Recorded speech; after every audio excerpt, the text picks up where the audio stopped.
People are asking a simple question right now, and it's very important. If Iran violates a ceasefire, it's called a foolish violation. But when Israel is accused of violating a ceasefire, why does the language often seems very different from that?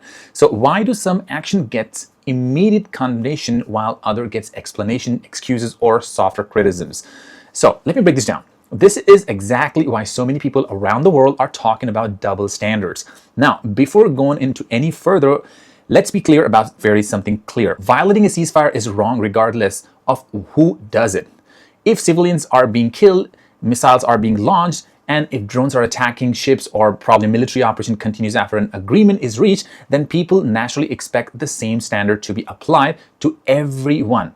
Now, that is where the debate honestly begins here. According to reports, President Donald Trump described Iran's action in the Strait of Hormuz as a foolish violation after allegations that ships were targeted with drones. The Strait of Hormuz is one of the most important shipping routes on the entire planet, as we all know that. Now, a huge percentage of the world's oil passes through that narrow waterway. Now, this is so famous waterway after the war, everyone knows this. Now, when something happens there, it immediately becomes a global issue because it affects the energy prices, shipping costs, and economic stability all around the world. From Washington's perspective, any attack in that area can be viewed as a serious escalation. But on the other hand, critics immediately responded with another question. Now, what about the times when Israel has been accused of violating ceasefires? Why isn't the language equally very strong? Why are different words used here? And this is where politics enters the picture here. So in international politics, something is very clear. Countries rarely treat friends and rival exactly the same. So the United States and Israel have been close allies for decades and decades. Now, they share intelligence. They cooperate militarily. Now, we all know that. Now, they work together on many regional security issues. Iran, on the other hand, has been one of America's biggest geopolitical rivals for decades. Because of the relationship, critics argue that Washington naturally views similar events through different perspectives. Supporters of US positions disagree this. Now, they argue that every incident has own facts and circumstances. Now, they also say some actions may look very similar on the surface, but probably involves a very different military objectives, threats, or probably legal considerations. And this is why this argument never seemed to end at all. One side sees hypocrisy, other side sees different situation requiring different responses. But there is another reason why this issue generates so much anger online, social media, everywhere.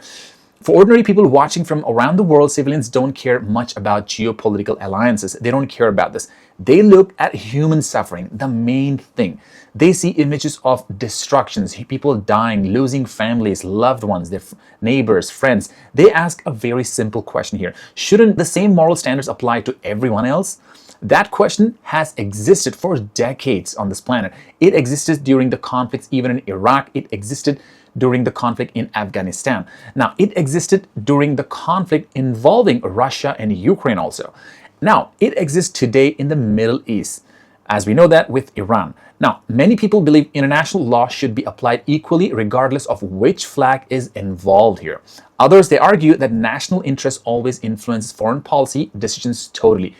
But on the other hand, the history suggests that every major power tends to prioritize its own interest. The United States does it. Russia absolutely does it. China 100% does it. Iran, they do it. Israel does it. Most governments ultimately make decisions based on what they believe benefits their strategic position. They may not feel fair, but it's often how international politics actually works. Now, let's talk about why this matters beyond politics. The biggest concern isn't the wording. The biggest concern is escalation. Every single time accusations of ceasefire violation emerges, trust collapses instantly. When trust disappears, the chances of renewed conflict increases dramatically and instantly. And when conflict increases in the Middle East, the entire world can feel the consequences. Why? Just because of the energy prices. Oil prices can rise dramatically.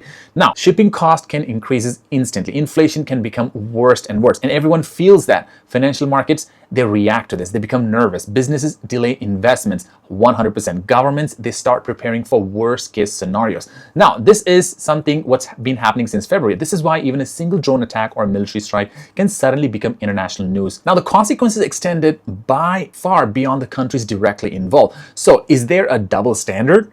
Now, many people believe there is. Others believe the situation are more complicated than they appear on the table.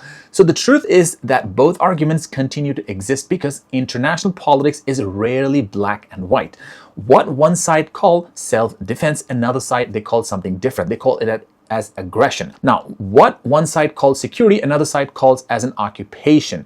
Now, what one side calls a justified response, another side calls as a violation. And that disagreement is exactly why these conflicts remain so difficult to resolve on the table. So the larger question here is that ceasefire only works when all sides believe the rules should apply to all of them equally. The moment people believe one side is being treated differently than the other side, the confidence in the entire process starts to disappear instantly. And once confidence disappears, peace becomes much harder to maintain on a consistent level. At the end of the day, most ordinary people are not asking for special treatment for one side or probably another. No, they are asking one simple thing: for consistency. If a ceasefire violation is wrong, then it should be wrong regardless of who commits it. Now, if civilians' lives matter, then they should matter regardless of nationality around the world, because we all are humans. If world leaders want people to trust international institutions, then many believe that the same standard must be applied to everyone regardless. So that debate is likely to continue on the social media for a very long time because it sits on a center of one of the biggest questions in the global geopolitics. Are countries judged by the same rules, or probably they are judged by the different depending on who their friends and enemies are? So that is the question millions of people around the world are asking right now. So let me know in the comments below, what do you think with this comparison? And I want to know your opinion. Thank you. See you in the next video. If you like the video, you can hit the like button and subscribe to the channel for more and more updates and breakdowns.